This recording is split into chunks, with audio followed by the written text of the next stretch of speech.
what an absolutely fantastic evening. I am absolutely delighted to have been invited here tonight to participate in this celebration of music, in this celebration of our common humanity, and in this celebration of what is clearly a commitment to excellence and to beauty, a commitment to love, and a commitment to the best of what we can be as human beings.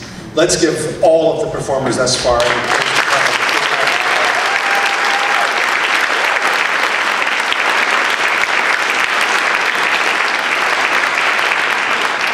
I've had the privilege over many years of working with Médecins Sans Frontières, or Doctors Without Borders.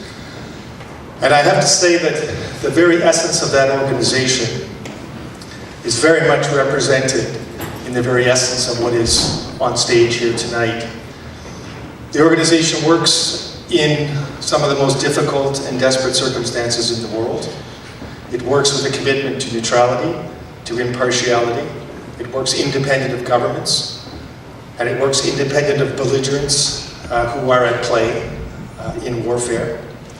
And it works with an unwavering commitment to the basic dignity of our fellow brothers and sisters.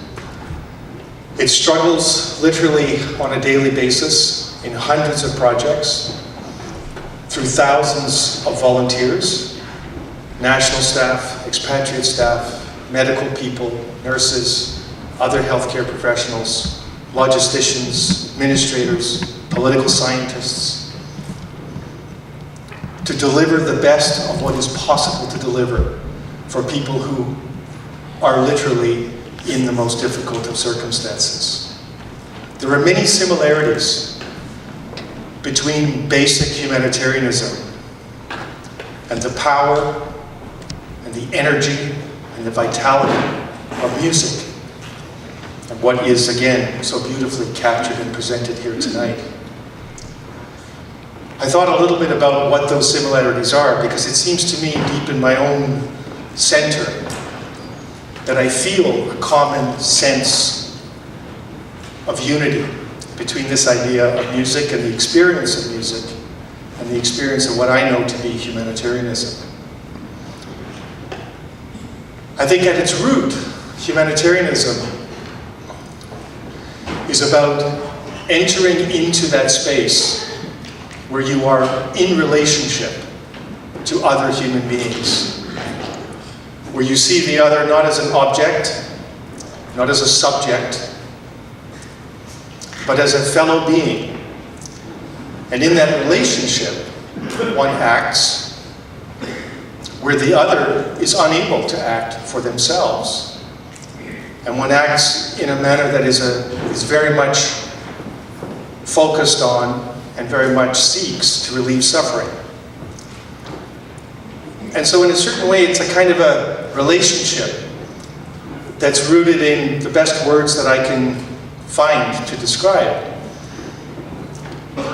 It's rooted in a kind of a being and a becoming. And music very much comes from that same place of being and becoming. The resonance of music, the sound of music, its reverberations, bring us into that relationship of being and becoming. And music in many ways is a window into that, and it's an offering from that being and becoming.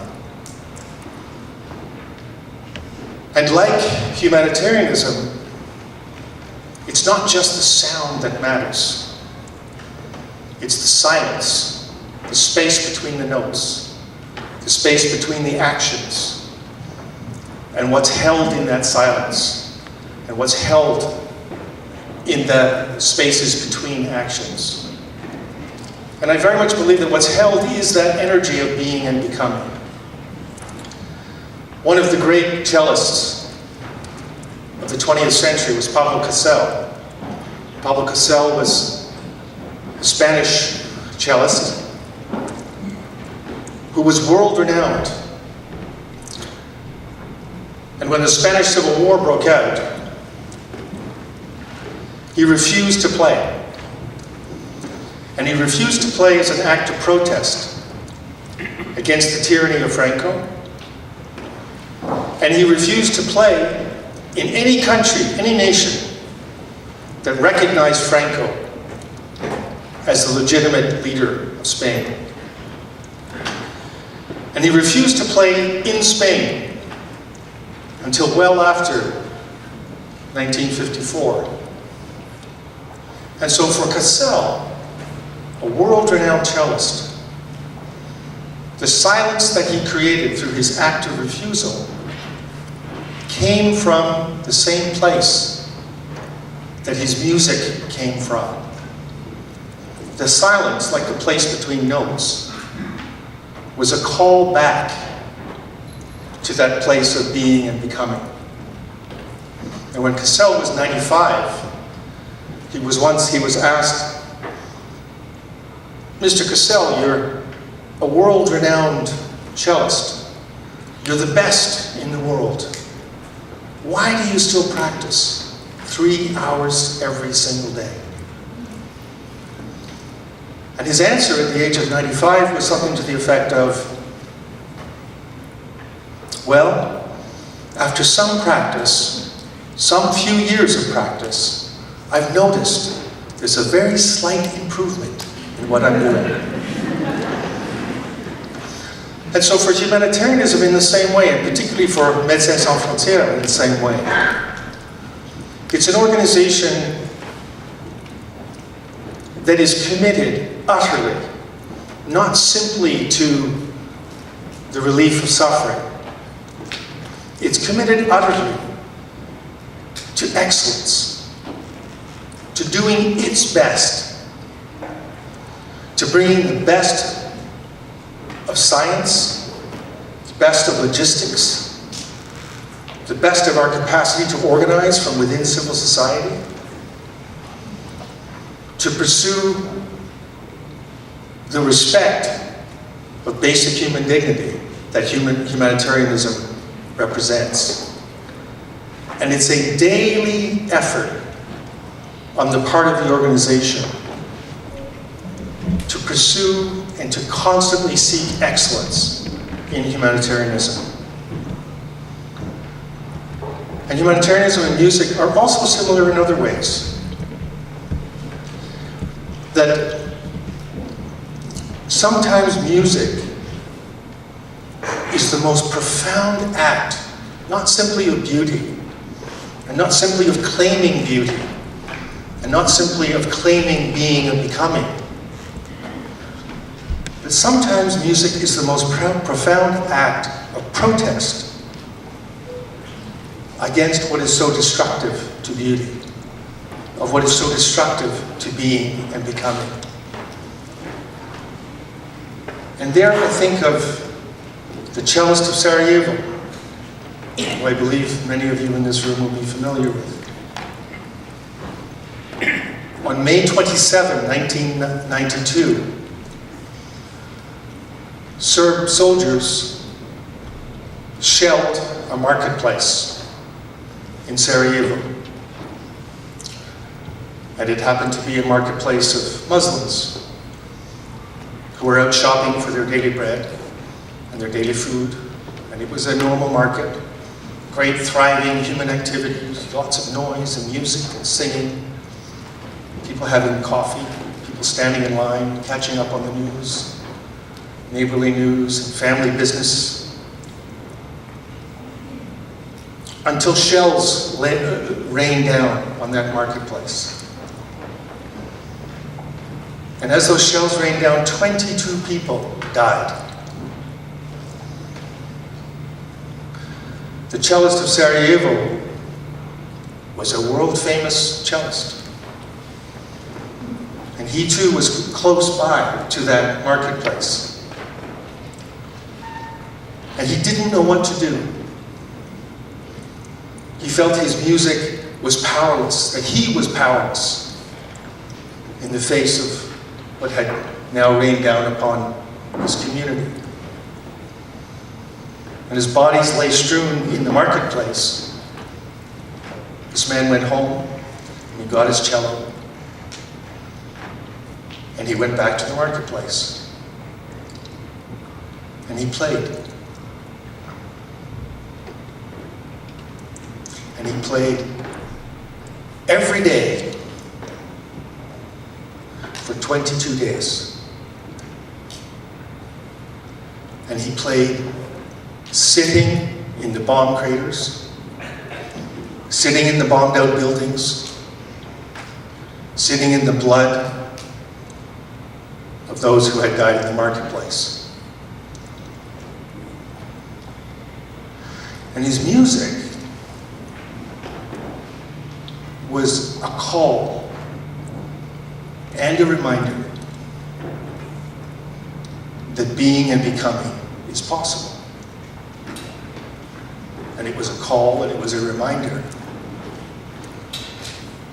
that it is within us to be and to become. And so, for the community that he played for, the music became a source of hope and a source of courage. People were able to reach and find their hope and find their courage. And I think humanitarianism is virtually the same. Today as we speak, in Syria, in Iraq, in Yemen, and in literally scores of other projects around the world, MSF is working daily against the most difficult of circumstances. In Syria, 15 nation states are bombing in Syria. 4 of the 5 permanent members of the Security Council are bombing in Syria as we speak. As the Security Council passes resolution after resolution after resolution, stating and demanding respect for humanitarian law, 4 of the 5 permanent members who are passing those resolutions are actively bombing in Syria. And not only are they actively bombing, some of those 4, 2 of those 4, are knowingly bombing hospitals, bombing humanitarian sites, bombing clinics. And that situation is not unique to Syria, nor to Yemen. And yet MSF continues. And it continues in an act of courage, in an act of defiance, and in honor of hope, in honor of courage, and always in honor of being and becoming. The best that we can be, and the best that we can become as human beings. In the little video that was shown earlier, the question was asked, how do we make peace? Honestly, I genuinely don't know. There are many political processes that are vitally important, very difficult, deeply imperfect. But I know that with utter certainty that there is no viability, there's no meaningful possibility of peace unless it begins in that place of being and becoming.